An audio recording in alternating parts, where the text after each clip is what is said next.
The Tangendorf disc brooch is an Iron Age fibula from the 3rd century AD, which was dug up in 1930 from the sand of a Bronze Age tumulus near Tangendorf, Toppenstedt, Harburg, Lower Saxony, Germany. The front of the elaborately crafted garment fibula is decorated with a rear-facing four-legged animal, probably a dog or deer. It is one of Harburg's most important finds from the period of the Roman Empire, and is in the permanent exhibition of the Archaeological Museum Hamburg in Harburg. Hamburg. Discovery. The Tangendorf disc brooch was found in 1930 in a tumulus on a parcel of land known as Im Schwarzendorn, on the outer northwest corner of Tangendorf. While digging off sand from a Bronze Age grave mound in his field, farmer Heinrich Will found the fibula together with a bronze hair clip and a bronze spear blade. The hair clip and the spear blade were passed to the Helms Museum. However, the brooch was left with a teacher of the Tangendorf Elementary School. In the summer of 1938, the teacher asked Helms Museum's director Willy Wijwitz to pick up a Neolithic stone axe. While handing over the stone axe, the brooch was rediscovered in a drawer among the school's exercise equipment. The teacher was considering disposing of the brooch because he thought it was simply a worthless modern object without any archaeological significance. Wijwitz immediately arranged an excavation of the tumulus. The mound's original diameter of 16 meters was still clearly visible on the plowed field, and further remnants of a hair clip were discovered. The farmer revealed that he had found the brooch on the edge of the grave mound in the amount of the increased soil in sand. He had not noticed that Erdverfarbungen might indicate a cremation burial. Findings.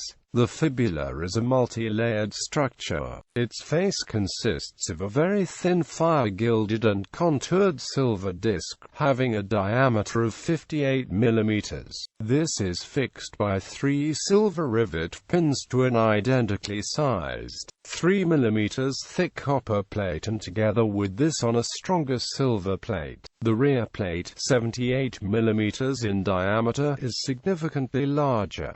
On its rear, the pin was mounted. The reverse of the front plate was filled with a now whitish-green mix of tin, lead and traces of copper in order to support the sensitive friction work and to prevent the pressing of the driven ornaments.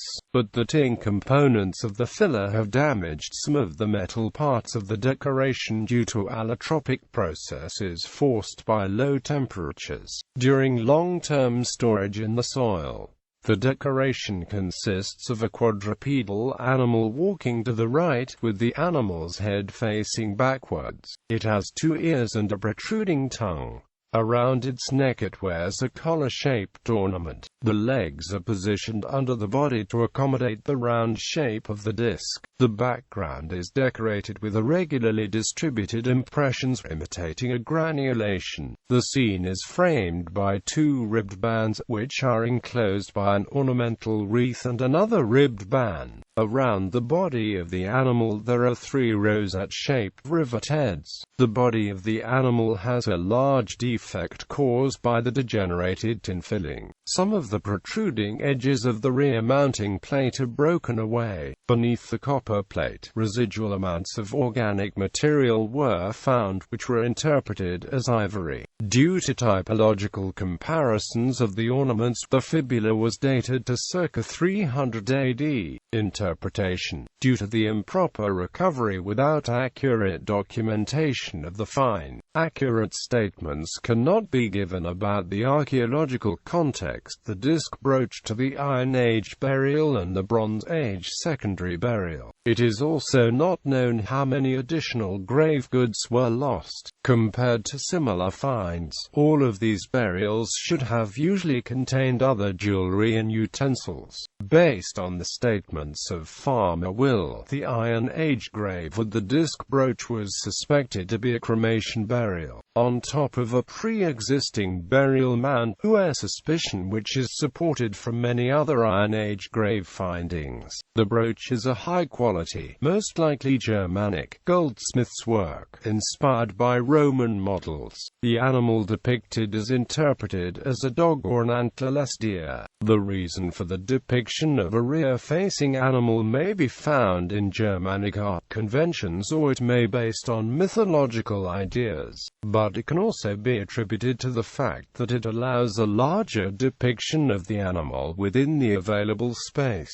The protruding edge of the rear silver disc and the remains of organic material beneath the copper disc suggests that the front plates of the fibula was surrounded by an ornate ring of ivory of about 10 mm width. Comparable artwork, a similar 55 mm diameter disc brooch is known from a burial at Haven in Mecklenburg-Vorpommern, Germany, but depicts a forward-facing animal. The similarities in manufacture and decoration are so striking that Wiedewitz believed they were produced in the same workshop. Parallels of the illustrated animal are known from archaeological finds on a silver goblet from Nordrup, a belt decoration plate from Skadimos, a drawing on a quaddy vessel shard of the 2nd century from Prickers, Olomouc, Moravia, and on the gold bracteate of Ponsdorf, Mistelbag district, Lower Austria. According to Willy Wiedewitz, the Tangendorf disc brooch is one of the most magnificent brooches of the period of the Roman Empire from northern Germany and Scandinavia. Reconstruction. After detailed analysis of the construction, Hans Drescher manufactured 2 reconstructions of the Tangendorf disc brooch, one copy for the Helms Museum and the second for the Niedersächsisches Landesmuseum Hanover. Drescher used ivory for the organic ring, giving a decorative contrast between its white color and the golden disc. Drescher published his detailed findings in 1955. Reception. Since 2002, Toppenstedt has used a stylized representation of the brooch in its coat of arms.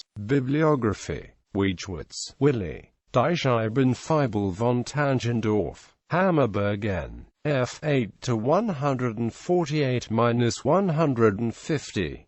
ISSN 01730886. Drescher, Hans. Die Nachbildung der Scheibenfibel aus Tangendorf.